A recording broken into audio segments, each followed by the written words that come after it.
guys, I am doing a video blog post because at the Mom 2.0 Summit, the mighty girl, Maggie Mason, said, if you're not video blogging, you are losing out. So I thought that I would try something new and post a video blog post on the weekends. I know like 2 years ago, that I said I would do something like that, but I never followed through. But I promise this time I will. I need a good name for this segment. I'm going to talk about political stuff, pop culture stuff, and the blogosphere, and I'll do that on a weekly basis, just touch on a couple of points that I found interesting throughout the week, and maybe mention a little bit of what's going on personally. So, Uppercase Woman Talks, Uppercase Woman Chats, Uppercase Woman Blabs on endlessly with no point. Any suggested titles are welcome. Okay, first of all, on the political front, as you all know, Obama gave his made an address to the joint session of Congress, and I didn't watch it. I know. I'm horrible, but I did not watch it. I went ahead and watched DVR shows and instead, because I suck.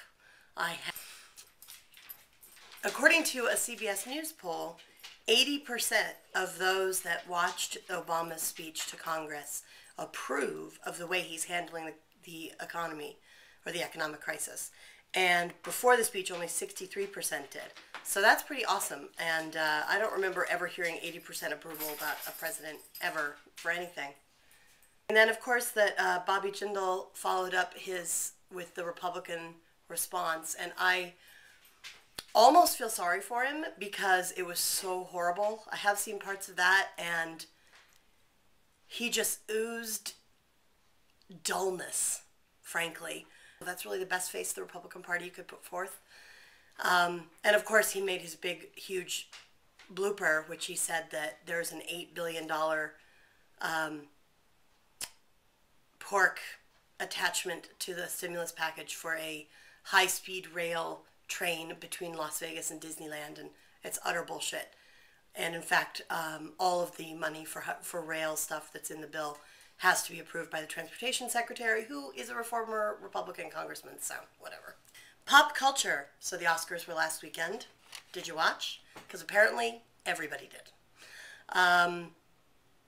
Whatever, with the singing and the dancing and Hugh Jackman. I love Hugh Jackman, but I only love him when he's Wolverine. And then I really love him. I was very happy to see Slumdog Millionaire win. I thought that was a really great movie. Charlie and I actually got to see it as a, I don't know, double feature date. We had Indian food and then went to see it on money. Also, I was very happy to see Kate Winslet win because ever since James Cameron, who directed Titanic, called her Kate Weighs a Lot, fucker, I've been a real big fan of hers. And besides the fact that she's an awesome actress and she's a really cool woman, and I think she does some pretty amazing things and has a good sense of humor about herself, which I think is really awesome. So those are the Oscars.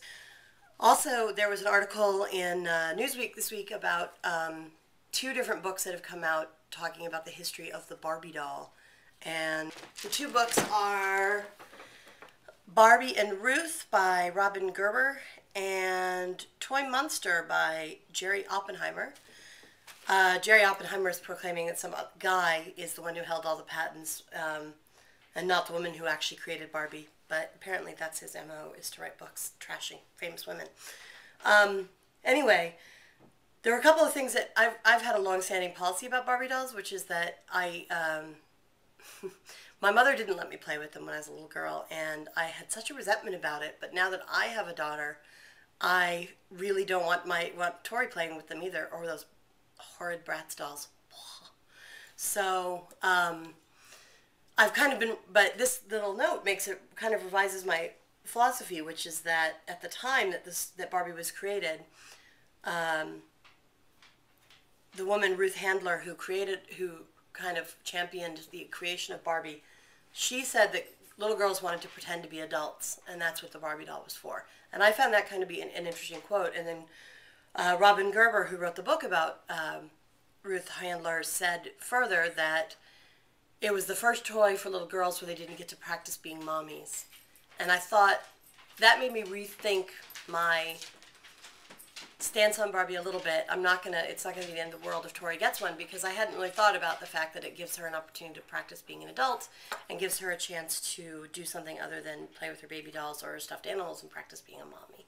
Because not every woman wants to be a mommy, and that's good or fine. As you all know, and I'm gonna wrap it up with this, I kind of had the week from hell with Charlie having his incident, we'll call it, and needing to get some medical tests.